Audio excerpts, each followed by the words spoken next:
The first thing I'm going to do is take out this slab of pork belly and cook it for about 20 minutes. A lot of the fat will melt, pour off the grease,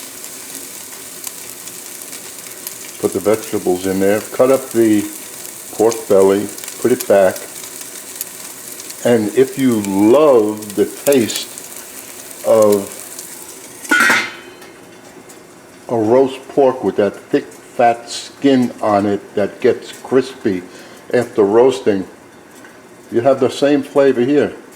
This is like the first time I'm ever using pork belly. I've always used bacon to flavor things. But guess what? This is healthier for you. Even though it's like 50% fat and 50% meat, bacon is worse because of it's smoked, and this is just raw pork. And the flavor this gives off, oh, it's so good. And that's why I'm making this recipe. So after about 7 minutes, I'm smelling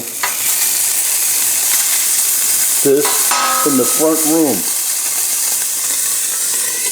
like pork. Now I'll put this on low because that got a little bit too dark. That's what happens when you go away.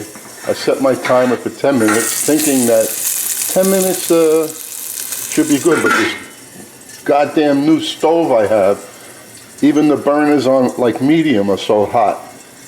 So I'll give this another just 2 minutes. So that's a total of about 10 minutes. The timer just went off. And then, and I keep the lid on because this fat, even though this pan has tall sides, still jumps off. So I'm going to shut this off and just let it cool down. And then all that grease that you see is really not necessary to eat. So that piece of pork belly, I'm going to take it out.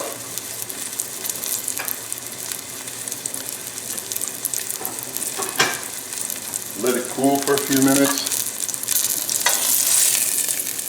because it's now a little bit firm. And then I'm going to slice it up. And when I put everything back in there, this is going in. And I'm just going to pour this off, because we do want the fat flavor in there when we're sauteing. As you know, the fat gives it a lot of flavor. So let me pour this off, and then I'll put it back on the stove immediately. And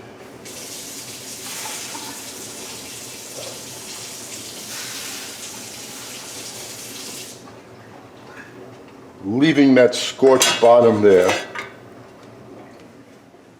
that doesn't bother me. And there's the vegetables.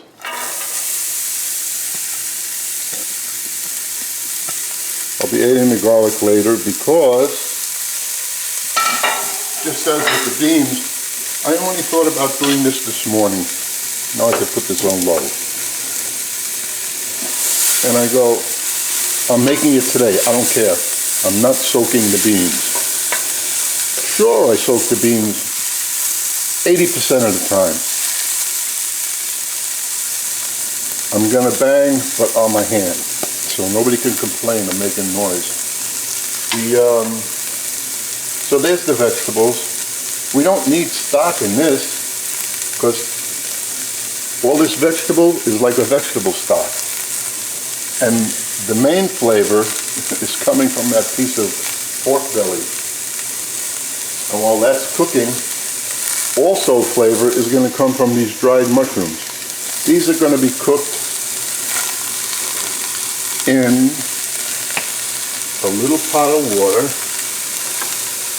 They weren't soaked, because I've learned you don't have to soak them. Depending on the Well, it depends on the recipe.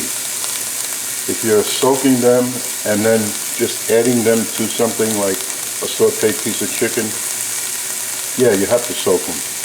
But this way, when you're just boiling them in water and then putting that boiled water mushroom into the bullet, because I don't care how you dice up those mushrooms when they're so-called tender, you still get a chew. And I don't want that chew. So what I'm going to have, that's going to be puree. We let this sweat up for a few minutes. Cover it with that greasy lid.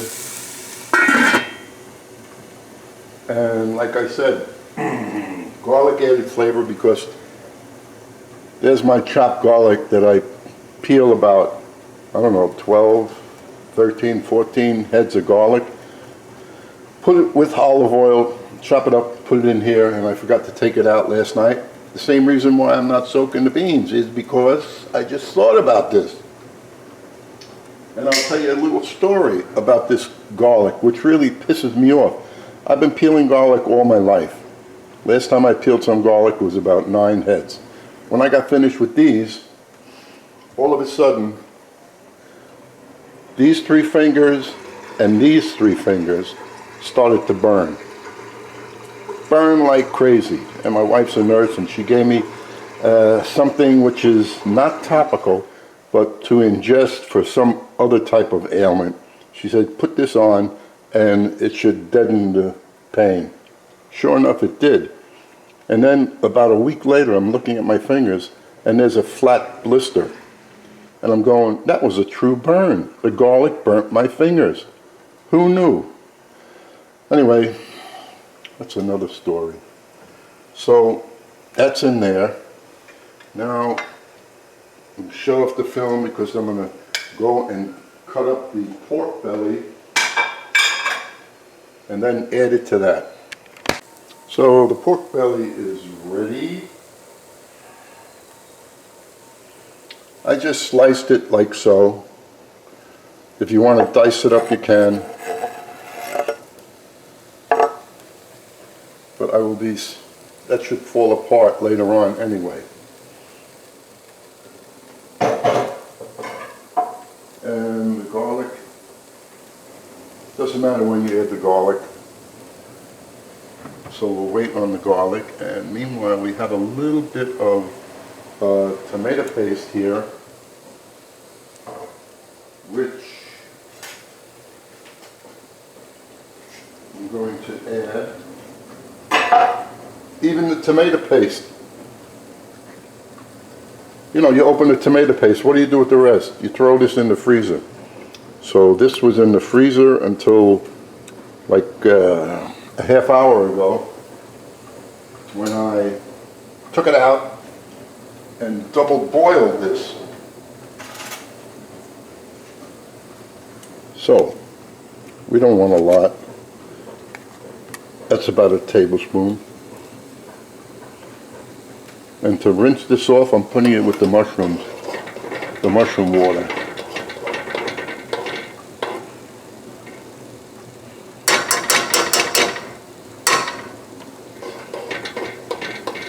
You don't want to waste anything, and that takes care of that. Then the tomato paste will go back in the freezer. I'm going to raise the flame a little on this. Let this sweat up. I'm not looking to color the vegetables, just to cook them up a little bit. So what I'm doing with the dried mushrooms, like I said, we're boiling them. And in a couple of minutes, that's going to be just fine. But I can't put them into that bullet blender boiling hot like that. So when this reduces almost down to nothing, I'll just throw 4 ice cubes in there. That'll cool everything off. And then I'll be ready to blend that and immediately add that pureed mushroom mix right back into the vegetables. Well, the mushrooms are not ready yet, but we don't have to wait. We can add the beans, and I'm well aware of the benefits of soaking the beans, okay? So you don't have to, nobody has to explain that to me. And then we add the water.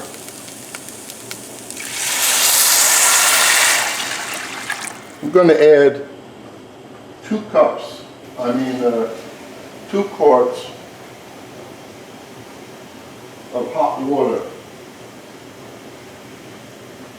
And the reason why I could use hot water in my cooking is because all of my water lines are plastic. There's no copper. And that takes care of that. That just quickens up the boiling of an item.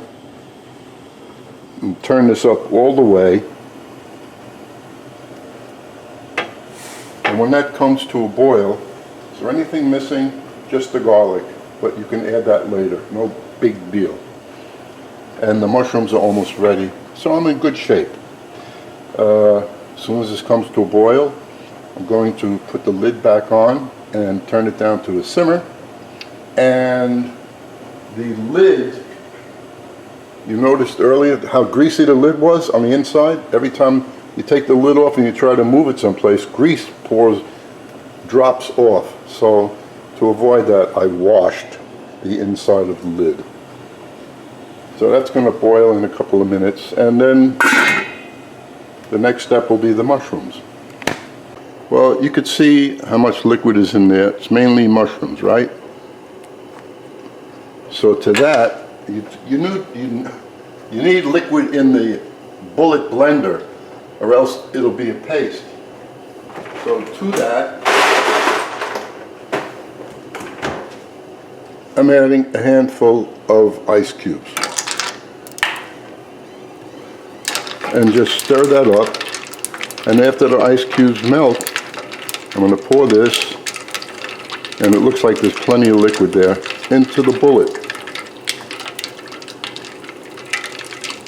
And then we're all set to go with this into the beans and wait set my timer for an hour just to check them.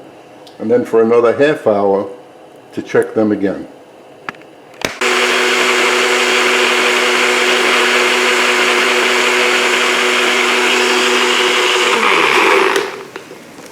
And that looks pretty good. Just shake it up, see what's sticking on the walls. Not much, so that means I got a nice liquidy mix there.